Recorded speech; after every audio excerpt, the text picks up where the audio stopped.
सताश्रम आकाश मार्गी हरि शरणम द्वारा सहज मार्ग। नाद योग और शास्त्रीय संगीत का एकीकरण है। योग का अर्थ है जोड़ना या स्वयं के और आत्मा का संयोजन है। यही संयोजन शास्त्रीय संगीत भी करता है। हिंदुस्तानी संगीत और योग में बड़ी समानता है।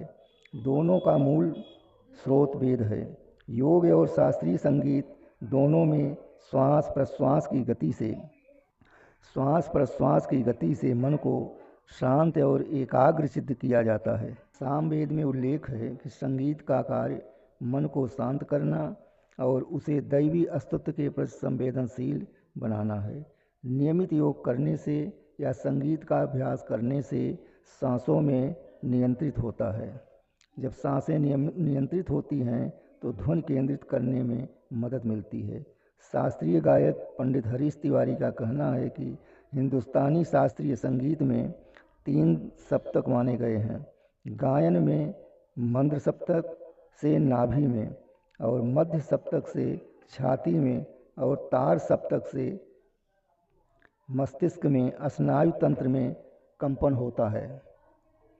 एक गायक प्रायः गाते समय योग मुद्रा में बैठता है। हम संगीत में श्वास प्रश्वास, स्वर योग, नाद योग और लय योग का विशेष पद्धति को अपनाते हैं। जिस प्रकार योग शारीरिक और मानसिक दृढ़ता, स्वास्थ्य और जीवन को संतुलित बनाता है, उसी प्रकार संगीत भी थेरेपी का काम करता है। योग शास्त्र में नाद को ब्रह्म कहा गया है। मान्यता है कि नकार प्राणवायु और दकार अग्नि के संयोग से उत्पन्न कंपन से नाद की उत्पत्ति होती है। शास्त्रीय संगीत के कलाकार ध्वनि और कंपन की बारीकियां समझते हैं। किसी राग में उतरते समय वे ध्यान की अवस्था में रहते हैं। वे संत जैसे हो जाते हैं। इसलिए शास्त्रीय संगीत को केवल मनोरंजन का साधन नहीं बल्कि आध्यात्मिक प्रक्रिया कहा गया है। संगीतज्ञ आचार्य गोकुलोत्सव महाराज जी के अनुसार पूरे ब्रह्मांड में ओंकार का सूक्ष्म नाद समाया हुआ है जो प्राणवायु उत्पन्न करता है। अतः संगीत में ओम साधना से ओज की वृद्धि के साथ आध्यात्म सिद्धि होती है। गायक अपने स्वरों से अपने शरीर में शून्य का सृजन करता है। इसे पंचकरण प्रक्रिया कहते हैं, जिसमें 5 तत्वों का संतुलन बनता है। इस प्रक्रिया में शरीर का आकाश व वायु तत्व प्रबल हो जाता है और पृथ्वी जल तत्व का भार हल्का हो जाने पर नाद योगी को अनुभव होता है कि उसका शरीर धरती से ऊपर उठ गया है। कभी कभी गायक साधना क्रम में इसे अनुभव करते हैं।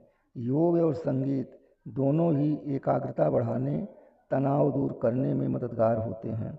मान्यता है कि राग गुजरी तोड़ी, बिलास खानी तोड़ी, अहीर भैरव, बैरागी भैरव, नट भैरव, ललित आज सुबह सुनने या गाने से मन शांत होता है। राग दरबारी से शुद्धि मिलती है। तीव्र मध्यम स्वरों के प्रयोग से करुणा उपजती है जो अनेक रोगों को ठीक करने में मददगार माना जाता है। सदाबहार राग भैरवी मन को शांत प्रदान करता है। ध्रुपद के आलाप तंत्रिका तंत्र को मजबूत करते हैं, जबकि राग मियाँ मल्हार क्रोध को शांत करता है। तो योग जो है अंतःकरण के सभी प्रकरणों को जोड़ता है।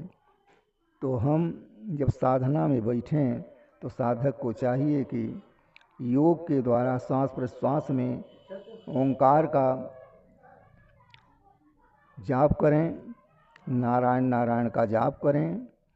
तब हमारे अंदर नाद रूपी आवाज़ जो है वो संतुलित रूप से सुनाई देती है और वही श्वास प्रश्वास में मिश्रित होकर के ब्रह्म में समा जाता है।